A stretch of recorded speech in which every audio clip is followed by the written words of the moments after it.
దేవుని బిడ్డలారా, ఈ దినము ఆశ గురించి మనం ధ్యానిద్దాం. నిజముగా ప్రతి మనిషి ఆశ కలిగి ఉంటాడు. ఆశ లేని మనిషి లోకంలో ఎవరు కూడా లేరు. అయితే ఈ ఆశ అనేది ఒక్కొక్కరికి ఒక్కొక్క విధంగా ఉంటుంది. కొంతమందికి బట్టల మీద ఎక్కువ ఆశ ఉంటుంది. కొంతమందికి అందం మీద ఆశ ఉంటుంది. కొంతమందికి వస్తువుల మీద ఆశ ఉంటుంది. రకరకాల ఆశను మానవుడు కలిగి ఉంటాడు. ఒకరు ఒకటి ఆశపడితే ఇంకోరు అది ఆశపడకపోవచ్చు, ఇష్టపడకపోవచ్చు. వాళ్ళ ఇష్టము ఇంకోటి ఉండవచ్చు. కానీ బైబిల్లో భక్తుడు ఈ విధంగా సెలవిస్తూ ఉన్నారు. మనం చూసినట్లయితే బైబిల్ భక్తులు దేన్ని ఆశపడ్డారు, ఎందుకు ఆశపడ్డారు? దేవుని బిడ్డలారా, వాక్యంలోనికి మనం వెళ్తే కీర్తనలు 17:15 వచనము ఈ విధంగా సెలవిస్తుంది. నేనైతే నీతి గలవాడనై నీ ముఖదర్శనము చేసదను.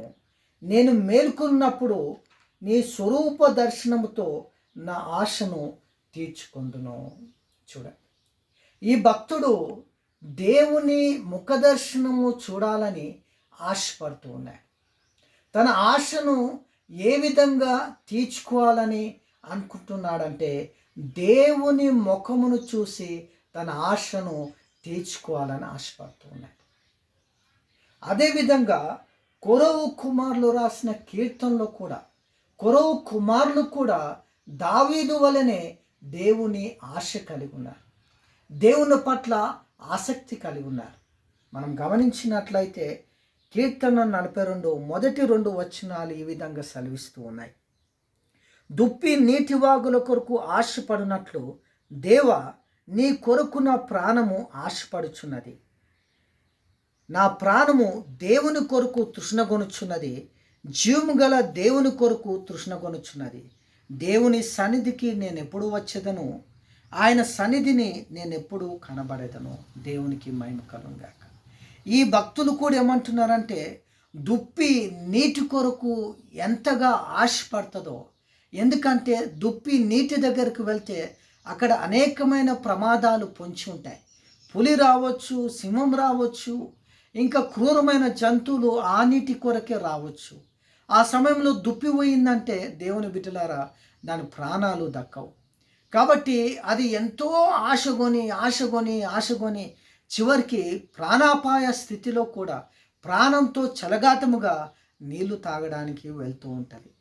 కాబట్టి దుప్పి నీటి వాగుల కొరకు ఏ విధంగా అయితే ఆశపడుతుందో, దేవా, నా ప్రాణము కూడా నీ కొరకు ఆశపడుచున్నది. ఎంతగా అంటే ప్రాణం పోయేంతగా నీ కొరకు ఆశపడుచున్నదని భక్తుడు సెలవిస్తున్నాడు.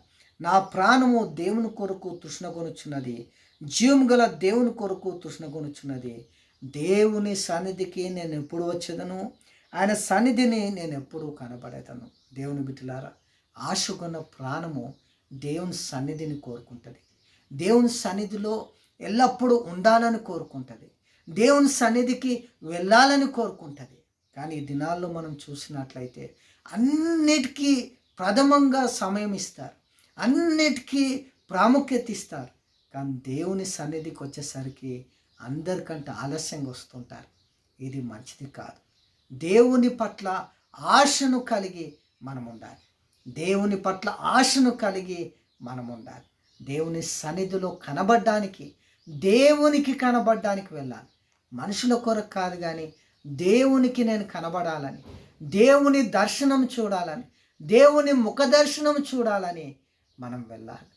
దేవుని బిడ్డలారా, దావీదు భక్తుడు, కొరవు కుమారులు దేవుని పట్ల గొప్ప ఆశ కలిగి ఉన్నారు. అంతేకాదు, అబ్రహాం ఏమి, మోషే ఏమి, అందరూ కూడా ఆయనను ప్రేమించినారు.